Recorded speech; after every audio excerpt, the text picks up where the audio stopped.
మహిళల జోలికొస్తే అదే ఆఖరి రోజు అంటూ చంద్రబాబు డైలాగులు కొడుతున్నారే తప్ప చర్యలు తీసుకోవడం లేదంటూ జగన్ విమర్శించారు.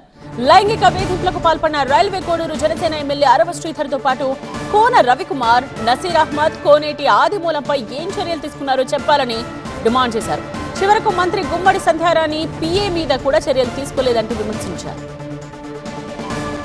జోలికొస్తే తాట తీస్తానన్నావు, మహిళల జోలికొస్తే అదే ఆఖరి రోజు అవుతుంది అని అన్నావు. డైలాగుల మీద డైలాగులు కొడతా ఉన్నాం.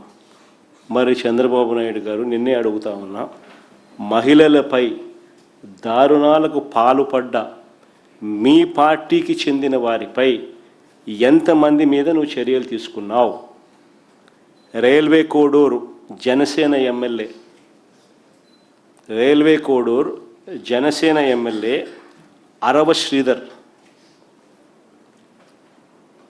తనపై అత్యాచారం చేశారని, ఆపై మోసం చేశారని బాధితురాలు నేరుగా ముఖ్యమంత్రికి, పోలీసులకు స్వయంగా ఫిర్యాదు చేసింది. చంద్రబాబు ఏం చర్యలు తీసుకున్నావు అని అడుగుతా ఉన్నా.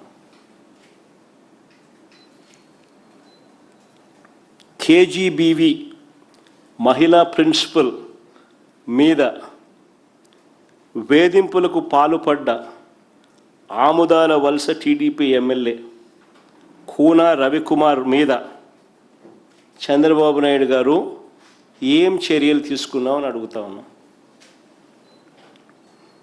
మహిళలతో అశ్లీలంగా వీడియో కాల్స్ చేసిన గుంటూరు ఈస్ట్ ఎమ్మెల్యే నసీర్ అహ్మద్ మీద అయ్యా చంద్రబాబు గారు ఏం చర్యలు తీసుకున్నామని అడుగుతా ఉన్నా.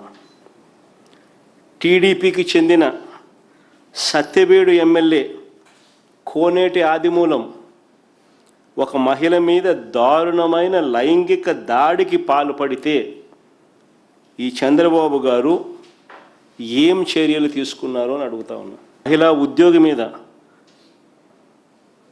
లైంగిక వేధింపులకు పాల్పడ్డ మంత్రి సంధ్యారాణి పిఏ, ఎమ్మెల్యేలు ఈ లీడర్ల కథ దేవుడు కనీసం పిఏల మీద కూడా యాక్షన్ తీసుకోలేకుండా